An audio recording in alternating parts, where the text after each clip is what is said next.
Hey there friend, welcome back to my YouTube channel Sharda brain boosters. Sharda brain boosters channel की तरफ से मैं विजय मिश्रा आपका हार्दिक स्वागत करती हूँ। आप लोग कैसे हैं? आई होप सो आप लोग अच्छे होंगे। आप लोग बहुत बेसब्री से इंतज़ार कर रहे होंगे और मन में जानने की बहुत ललक होगी कि आखिर 10 जुलाई को हुआ क्या, क्योंकि चीज़ें सही नहीं पता चल रही कि हुआ क्या। तो मैं आपको बता दूं कि आखिर हुआ क्या। जनता दरबार में एज इट इज़ सुनने को मिला है, जैसा पहले से एक डायलॉग है मिलता है कि हाँ आपकी मुखशेपका पर काम हो रहा है, सेम वही सुनने को मिला है। रही बात आयोग की, जब मुख्य सचिव से लड़कियां मिली तो उन्होंने बताया कि, और दिखाया भी, बताया क्या दिखाया कि उन्होंने 4 से 5 बार रिमाइंडर लगाया है शासन को, और जैसे ही वहां से जवाब मिलता है वो तुरंत एग्ज़ाम की प्रक्रिया को आगे बढ़ा देंगे। 1 से 2 महीने में आपकी परीक्षा को वो कंडक्ट करवा लेंगे। ये रही बात कल की।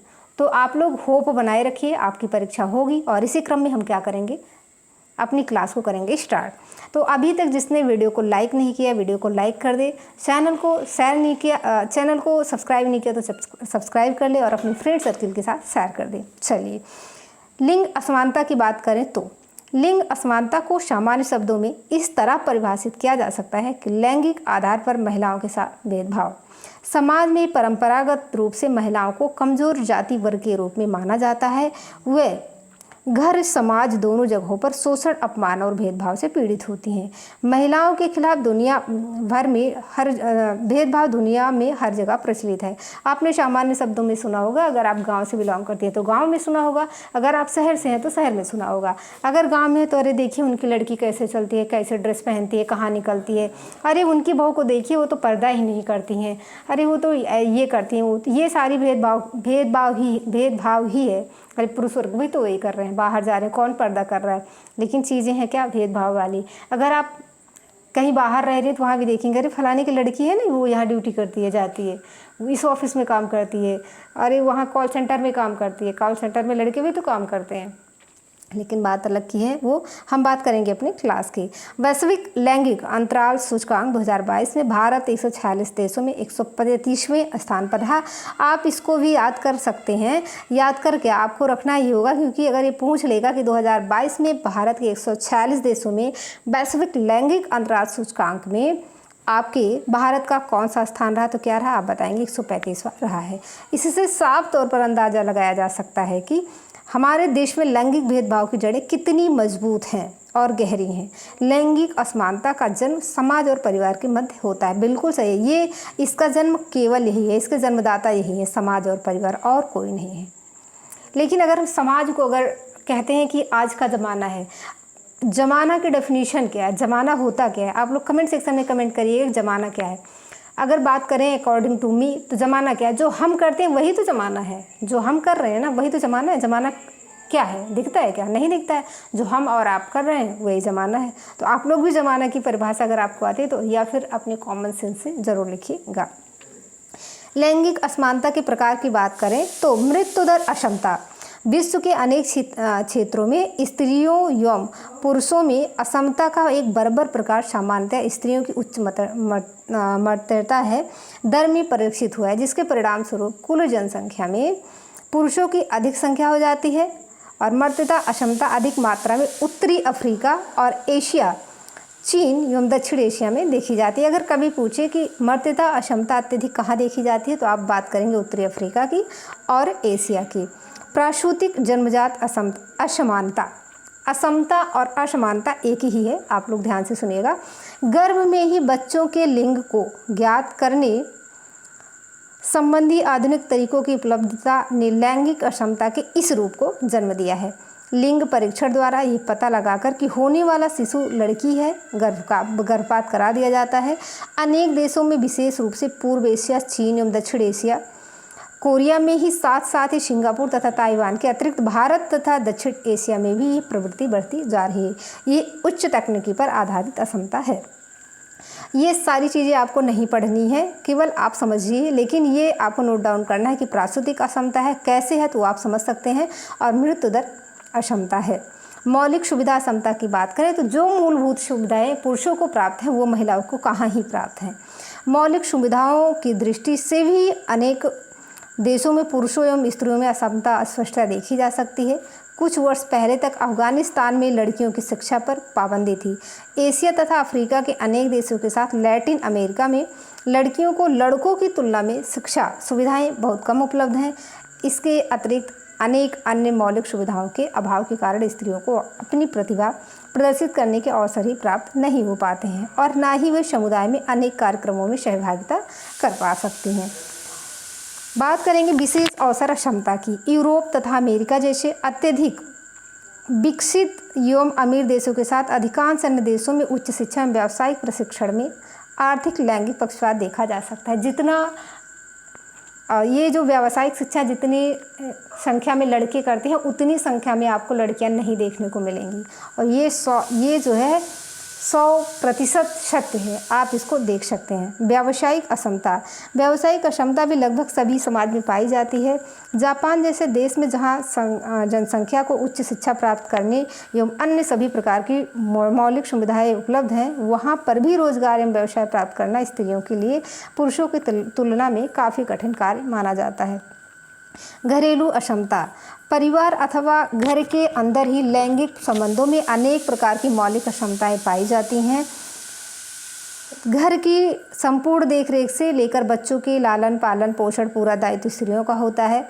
अधिकांश देशों में पुरुष इन कार्यों में स्त्रियों की किसी प्रकार की सहायता नहीं करते हैं। पुरुषों का कार्य घर से बाहर काम करना माना जाता है। यह एक ऐसा श्रम विभाजन है जो स्त्रियों को पुरुषों के अधीन कर सकता है। हालांकि अब तो स्त्री और पुरुष, अगर स्त्री सक्षम है तो बाहर कार्य कर रही है। भारत में लैंगिक असमानता की प्रवृत्ति विभिन्न क्षेत्रों में एवं समुदायों में अलग अलग रही है।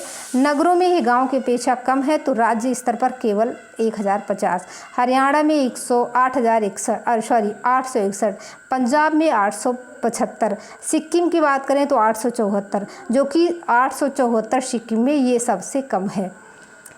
समुदाय के स्तर पर देखा जाए तो ईसाइयों में सर्वाधिक 986 है, हिंदुओं में 930 है, मुस्लिमों में 922 है, अनुसूचित जनजातियों में 982 है और अनुसूचित जातियों में 932 है।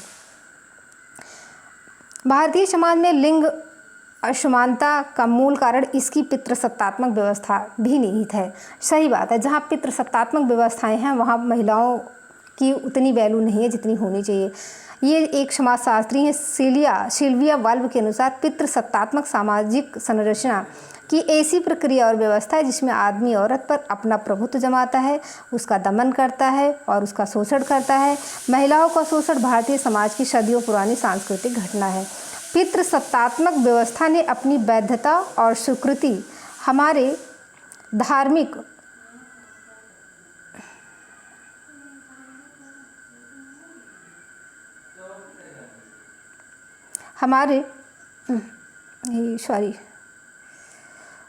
धार्मिक विश्वासों, चाहे वो हिंदू, मुस्लिम या किसी अन्य धर्म से ही क्यों ना हो, से प्राप्त किए हैं। उदाहरण के लिए अगर देखा जाए तो प्राचीन भारतीय हिंदू कानून के निर्माता मनु को ही माना जाता है और ऐसा माना जाता है कि उन्होंने औरत को अपने बाल्यकाल में पिता के अधीन, शादी के बाद पति के अधीन और अपनी वृद्धावस्था या विधवा होने के बाद अपने पुत्र और बहू के अधीन रहना चाहिए। किसी भी परिस्थिति में वो खुद को स्वतंत्र रहने की अनुमति नहीं है उनको। अब ये देखिए, मनु ने कहा है जब वो एक लड़की है तो पिता के अधीन है, पत्नी हुई तो पति के अधीन है और शादी हुई और जब वो वृद्धावस्था है तो बहू के अधीन है, विधवा है तो पुत्र के अधीन है। मुस्लिमों में भी समान स्थितियां हैं और वहाँ भी भेदभाव या स्वतंत्रता के लिए मंजूरी धार्मिक ग्रंथों और इस्लामी परंपराओं द्वारा प्रदान की जाती है। इसी तरह अन्य धार्मिक मान्यताओं में भी महिलाओं के साथ एक ही प्रकार से अलग तरीक़ों से भेदभाव हो रहा है। महिलाओं के समाज में निचला स्तर होने के कुछ कारणों में से क्या है कि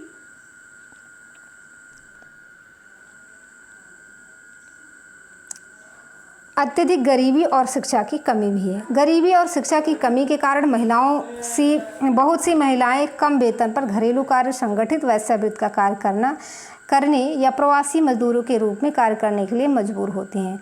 लड़की को बचपन में शिक्षित करना अभी भी एक बुरा निवेश माना जाता है क्योंकि एक दिन उसकी शादी होगी और पिता के घर को छोड़कर दूसरे घर जाना पड़ेगा। इसलिए अच्छी शिक्षा के अभाव में वर्तमान में नौकरी या कौशल मांग की शर्तों को पूरा करने में असक्षम हो जाती हैं। वहीं प्रत्येक साल हाई स्कूल और इंटरमीडिएट में लड़कियों का परिणाम लड़कों से अच्छा होता है। अतः उपयुक्त विवेचन के आधार पर कहा जा सकता है कि महिलाओं के साथ असमानता और भेदभाव का व्यवहार समाज में, घर में और घर के बाहर विभिन्न स्तरों पर पाया जाता है। अब बात करेंगे लैंगिक, सबसे पहले हम बात कर लेंगे कि असमता कहाँ कहाँ देखी जाती है। तो एक बार हम बात करेंगे डिटेल में, ताकि आप क्या कर पाएँ, आप लोग इसको लिख पाएँ। चलिए देखते हैं कैसी। आपको देखने को मिलेगी मृत्यु दर असमता, और क्या होगा, फिर देखने को मिलेगी प्रासूतिक जन्मजात असमता, और नेक्स्ट आपको देखने को मिलेगी मौलिक सुविधा असमता। उसके बाद क्या देखने को मिल रही है आपको, विशेष अवसर असमता, व्यावसायिक असमता, और चीज़ें आपको देखने को मिलेंगी घरेलू असमता, और क्या देखने को मिल रही हैं। अब देखेंगे ये, हाँ, इतने प्रकार की आपकी असमता है। आपको भारत में लैंगिक असमता देखना है, और ये डेटा आपको क्या करना है, लिख लेना है, मे भी आपके एग्जाम में पूछ लिया जाए। अब हम देखेंगे कि लैंगिक असमानता के क्षेत्र कौन कौन से हैं। ये आपको क्वेश्चन में पूछा जा सकता है, फ्रेम किया जा सकता है कि लैंगिक असमता के क्षेत्र कौन कौन से हैं। मैंने छोटा इसलिए किया ताकि आपको एक ही जगह दिख पाए। सामाजिक क्षेत्र केवल घरेलू कार्य तक सीमित, घरेलू निर्णयों में कोई भूमिका नहीं है। घर के जो कार्य हैं वो करिए, आपके जो निर्णय लिए जाएंगे उसमें आपकी भूमिका नहीं है। आर्थिक क्षेत्र पारिश्रमिक में अंतर, रोजगार के कम अवसर, केवल शिक्षा और स्वास्थ्य, आतिथ्य के उपयुक्त। राजनीतिक क्षेत्र,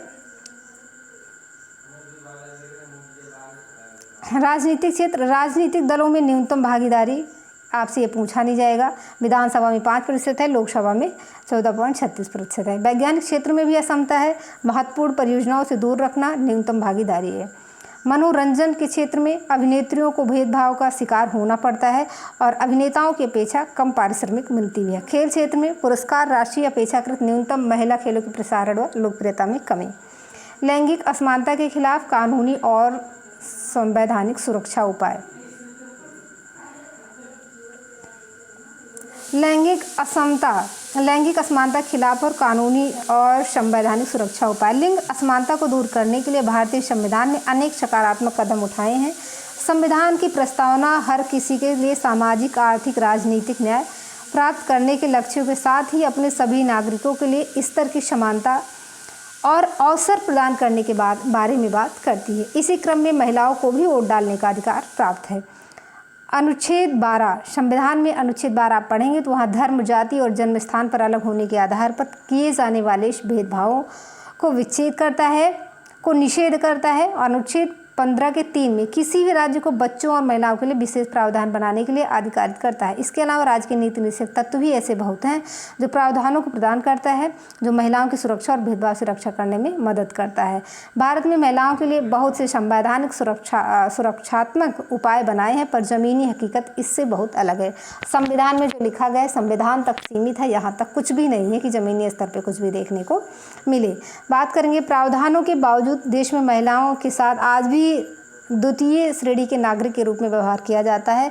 पुरुष उन्हें अपनी कामुक इच्छाओं की पूर्ति करने का माध्यम मानते हैं। महिलाओं के साथ अत्याचार अपने खतरनाक स्तर पर है। दहेज प्रथा आज भी प्रचलन में है। कन्या भ्रूण हत्या अपने घरों में एक आदर्श है। हम लैंगिक असमता कैसे समाप्त कर सकते हैं? तो संवैधानिक सूची के साथ साथ सभी प्रकार के भेदभाव, असमानताएं चलती रहेंगी, लेकिन वास्तविक बदलाव तो तभी संभव होगा जो पुरुष की सोच बदला जाए। तो ये सोच जब बदलेगी तब जब मानवता का एक प्रकार पुरुष महिला के साथ समानता का व्यवहार करना शुरू कर दे, न कि उन्हें अपने अधीन समझे। यहाँ तक कि सिर्फ आदमियों को ही नहीं बल्कि महिलाओं को भी आज की संस्कृति के अनुसार अपनी पुरानी रूढ़िवादी सोच बदलनी चाहिए और शोषणकारी पितृसत्तात्मक व्यवस्था का एक अंग न बनना, पुरुषों को खुद पर हावी ना होने देना, इसमें आपकी ही सोच आपके काम आएगी। हम केवल हमारी सहभागी लोकतंत्र आने वाले समय में पुरुषों और महिलाओं के सामूहिक प्रयासों से लैंगिक असमानता की समस्या का समाधान ढूंढने में सक्षम हो जाएगी और हम सभी को सोच व कार्यों की वास्तविकता के साथ सपने में पोषित आधुनिक समाज की ओर ले जाएगा। भारत में लैंगिक असमानता को कम करने का उपाय। मातृत्व का मौलिक अधिकार। प्रत्येक स्त्री को मातृत्व का मौलिक अधिकार मिले, चाहे वो विवाहित दायरे में हो या उससे बाहर। यह उसका नैसर्गिक अधिकार है। इसे संवैधानिक किया जाना चाहिए। इसके साथ ही उसे निरपेक्ष रूप से दैहिक अधिकार भी प्राप्त होना चाहिए। उसकी देह पर ही उसे स्वामित्व मिले, किसी अन्य को, चाहे वो कोई भी हो, उसकी इच्छा के विरुद्ध स्त्री के दैहिक उपयोग का अधिकार नहीं है। स्त्री संगठनों को प्रोत्साहन, जो आपके संगठन बनाए जाते हैं उसको भी प्रोत्साहन। स्त्रियों को स्थानीय स्तर पर अपने संगठन बनाने के लिए प्रोत्साहित किया जाना चाहिए। उनके संगठन को सहायता दी जानी चाहिए। संवैधानिक सुधार स्त्री संगठनों की सहभागिता व सलाह से स्त्री संबंधी एक भारतीय स्त्री अधिनियम पारित हो, जो विवाह, अधिकार, संपत्ति, यौन संतानोत्पत्ति आदि विषयों पर स्पष्ट आदेश प्रदान कर सके। जाति समुदाय के भेदभाव के अपने लिए इस अधिनियम को ग्रहण कर सकते हैं, इसका लाभ उठा सकते हैं। स्त्री शिक्षा का प्रसार होना चाहिए कि स्त्रियां, चाहे वो व्यावसायिक शिक्षा हो, चाहे जो भी जिस प्रकार की शिक्षा हो, वो ग्रहण कर सकें। स्त्री शिक्षा न केवल अनिवार्य की जाए, वरन निर्धन परिवारों, कन्याओं को छात्रवृत्ति भी दी जाए। स्त्री छात्रावासों की व्यवस्था की जाए। इस शिक्षा का आधुनिक अर्थों में व्यावसायीकरण किया जाना चाहिए। स्कूलों के साथ ही एक उत्पादन केंद्र भी हो और भी अच्छा है। स्त्री शिक्षा का उद्देश्य स्त्री को आर्थिक रूप से आत्मनिर्भर बनाना चाहिए। ये थोड़ा सा टाइपिंग एरर है कि होना चाहिए, गलत हो गया। रोजगार एवं स्वरोजगार के लिए प्रोत्साहन, स्त्रियों में अधिक से अधिक रोजगार को प्रोत्साहित किया जाना चाहिए। इसके लिए सरकार को आरक्षण और सुरक्षात्मक भेदभाव की नीति अपनानी चाहिए। स्त्रियों को वे सब सुविधाएं मिलनी चाहिए जो पिछड़े वर्ग या अनुसूचित जातियों और जनजातियों को मिल रही हैं। आज का सेशन यहीं समाप्त होता है और कल के लिए हम क्या लाएंगे, प्रैक्टिस सेशन लाएंगे। आप लोग आज जो भी देखिएगा, कल के लिए आप ज़रूर बिल्कुल रेडी रहिए। कल का सेशन होने वाला है जानदार, शानदार, और आप स्कोर करने वाले हैं एग्जाम में बहुत अच्छे। तो आज के लिए धन्यवाद। Bye bye, take care, love you to all. आपका दिन शुभ हो, आपका भविष्य उज्जवल हो।